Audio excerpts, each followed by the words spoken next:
Very important to dress properly when you're going out for a walk in the wintertime. See my hat? So I've got my hat, see my hat, and my nice warm new coat that covers my bum and down my thighs. I wanted a new coat to cover my butt to keep warm because my other puffy is only waist, and there's my nice warm, just cozy leggings. They are really, really warm. I've got some nice nice woolly socks on and my shoes. So I'm ready to go. Let's go. Yeah, it's a little chilly out today. Just a little bit.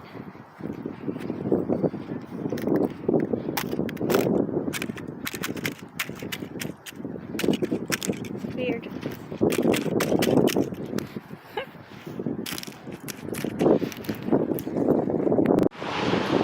So here we are, not far from where I left, and I notice there's a new development going in. I haven't walked over this way in quite some time, so it's going to look like that. And 2,953 square feet.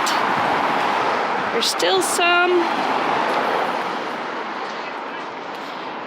Doesn't say what the pricing starts at, but I'm going to guess quite a lot for that many square footage for a detached home. In Toronto lately, they're calling affordable in like the high 500s, which I don't know how that's affordable. It's really, really windy. But yeah, and this is next to the Meadowway where I was walking. So these homes here would be right on Pharmacy Avenue, which is actually, am I on Pharmacy? Yeah, I think so. Not as noisy as Victoria Park. Actually, no, I'm not on Pharmacy. I'm not even sure where I am right now. That's crazy. So yeah, these homes right here will have a view of the Meadowway here, which is also high quarter, but this will not be developed because the city is developing it, or changing it into what they're calling the Meadowway. So all of that is just going to be wildflower, not mown, so it'll be a place for birds and wildlife and stuff to have sanctuary, and it runs for quite a few kilometers. Oh, I'm on Warden, I think. Yeah. So new development. If you're looking for a house in Toronto, there you go. So here's the information on the Meadowway. Meadow restoration. The site has been seeded with native wildflowers and grasses, enhancing flora biodiversity. You can expect to see beautiful wildflowers the second year after seeding, as native wildflowers and grasses spend the first years of their growth cycle putting most of their energy into root development. With this meadow, we'll provide food and shelter, particularly for birds and pollinators. So it was planted this year, I think. So next year, next year, 2021, will be better in so many ways. Yeah. So you can see some of the grasses that are growing, even though it's nearly winter. But yep, so it'll be all pretty next year.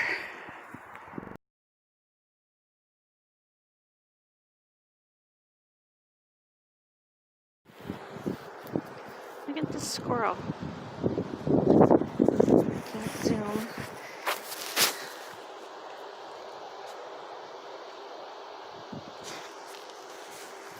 one wee squirrel with a whole slice of bread. You know, people think they're doing the squirrels and the birds a favor by giving them their stale bread, but you're really not. It's not good for them. It's not even good for us, celiac or no. That's a lot of bread for one wee squirrel.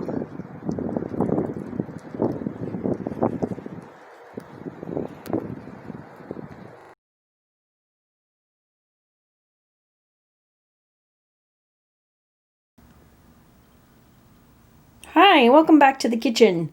I got home from my walk and I am just gonna make some soup. I had intended to just do a minimum of 10 kilometers and I actually did just shy of 14. So it was 13.95 kilometers that I did today. So right now I've had to sit down after I came in. I was cold, so I had some cocoa. Now it's just coming up to dinner time and I'm feeling like some soup. So I'm just gonna make some broccoli and celery soup. And first I'm just putting in the onions. I'm gonna start them. And I'm doing it in this big stock pot because once everything is cooked, I'm going to stick the immersion blender in there. And if I do it in my smaller pot, it tends to make quite a mess in my kitchen. So I've got one medium-sized onion in there. You can use any color onion. I used purple just because that's what I've got, or red onion, whatever. And I'm gonna put in, I've got 3 cloves of garlic, but they are absolutely huge cloves of garlic, so it might even be equal to 6 cloves. I'm not sure. So I'm having to cut them so they can fit into the garlic press. And I don't even really need to put them in the garlic press because, like I said, I'm going to use the hand blender afterward. So everything that I'm just going to chop it. Everything you're putting into this soup, it just rough chop because everything's going to be blended after. So this is really, really good. It's I like to call winter soup season because it's nice to have soup to get everything warmed up from the inside out. It's only -1 today, but that wind was really, really cold. And so I was quite cold when I got in. My thighs and my bum, even though I had the long coat on, were still quite cold. So I had to sit for a while to warm up. Watched a couple things on YouTube. So I'm just going to cut up the garlic and onions, and then I'm just going to cook those until the onions are a little bit translucent, and then while that's going on, I'm going to also cut the celery up. I will just rough chop the celery. So I'll bring you back when I start that.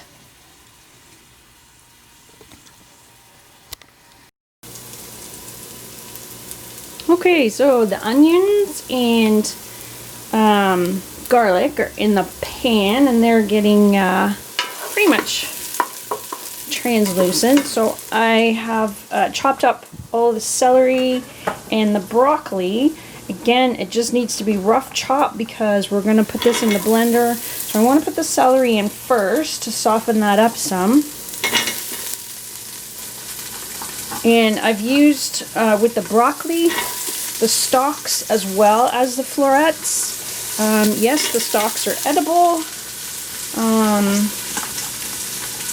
They're good in soups and stews because they soften up. If you're eating them, you know, like in a stir fry or something, or just a plate of broccoli, which yes, I have been known to do, they're not very pleasant because they can be a little bit woody. But for if you're putting them in a stew, they're fine. Okay, so in with the broccoli, but first I'm gonna put in the broth.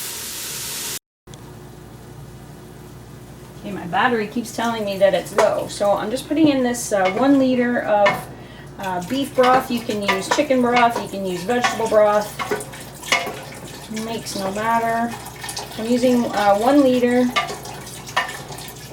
so then I'm able to cook the broccoli and the celery in that.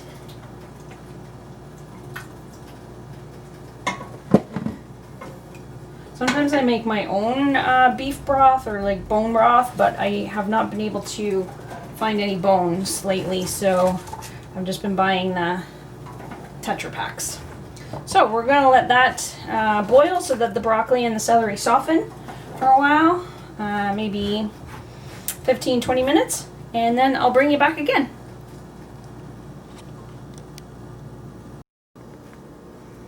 So I put the broccoli in, and there's not quite enough liquid there, so I'm just going to put in some water just until the broccoli is covered. And that should do it.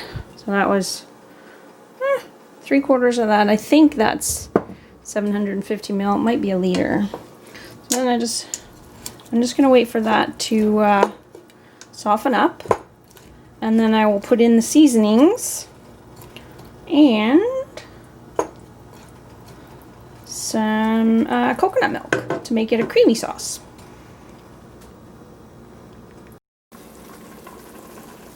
Okay, so this is almost, all the pieces are almost totally softened up now. I'm just going to let it cook for a little bit longer because I want the big chunks to be soft because they'll blend easier.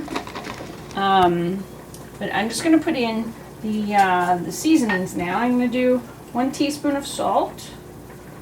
I use pink Himalaya salt. I guess you could use pretty much any kind of salt you like.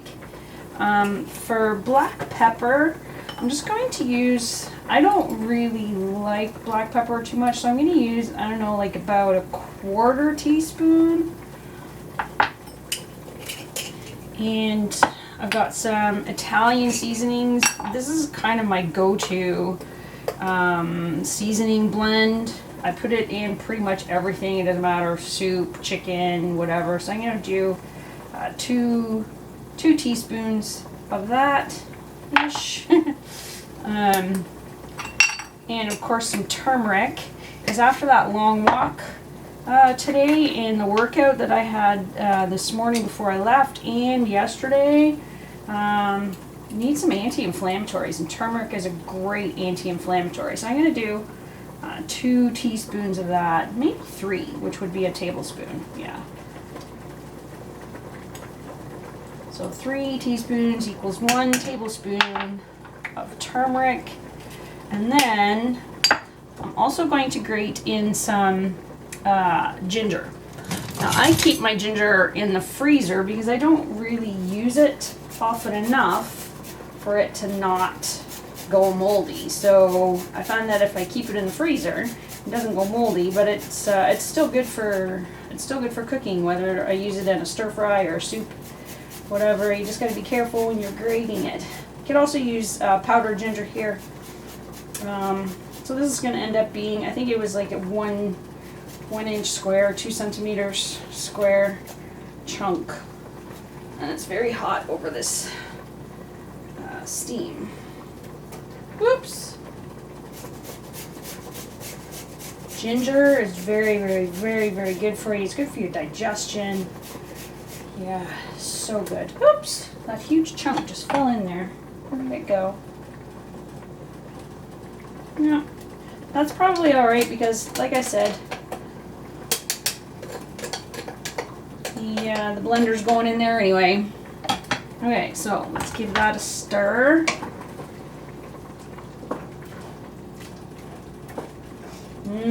Smelling really, really good. That turmeric smells really, really good. So, there's that chunk of ginger. Okay, so let me just check these big chunks of broccoli. Now, some people are gonna think, ew, broccoli soup. Broccoli's gross. Broccoli is so very good for you, as is celery. So, I'm just going to, that seems to be all done. I'm just gonna grab the blender.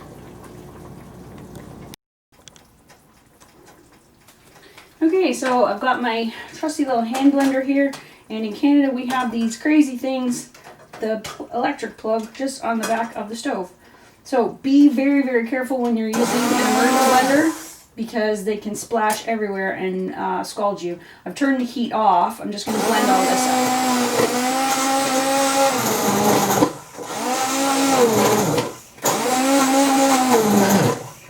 Okay, I had to switch to my phone because my battery died on my camera. So I'm going to show you this. I don't know if I can do this with the phone in my hand.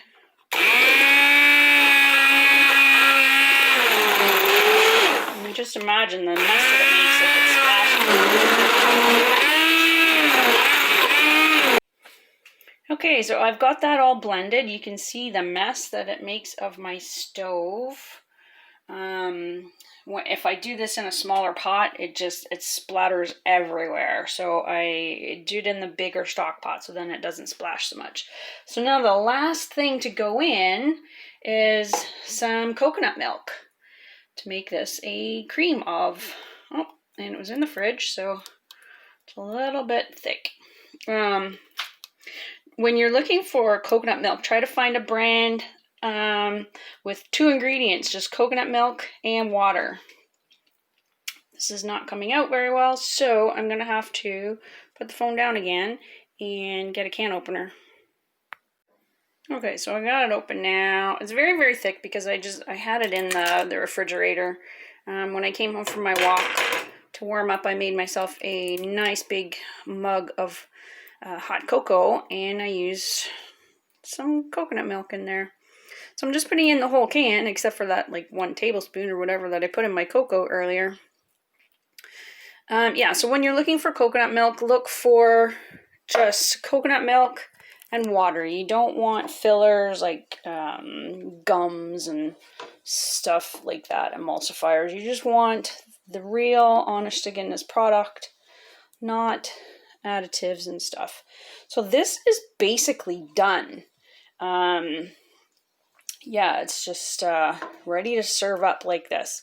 Just warm up the coconut milk a little bit. It's still steaming. It didn't cool it down much. So it is ready to go, and it is 4:57.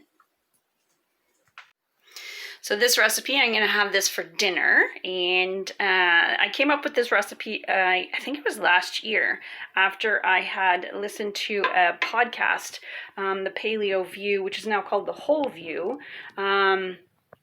with Dr. Sarah Ballantyne and Stacy Toth, and they were talking about the everybody last year, it might have been 2 years ago, I'm not even sure now, was going crazy for celery juice, which honestly, if you want nutrients from a fruit or vegetable, eat the whole fruit or vegetable, because a lot of the nutrients are in the fiber. If you juice something, you're losing a lot of the nutrients. So yes, celery is very, very good for you. Celery juice, marginally, it's hydrating, I guess, like any liquid would be. But I came up with this recipe because I just wanted to make something with celery in it. It's really good for you, and I really like celery, and I really like broccoli, and this recipe is very, very tasty. So after my cold, just shy of 14-kilometer walk today, so now I'm gonna have some celery for dinner. Thanks for joining me, and you'll see me next time.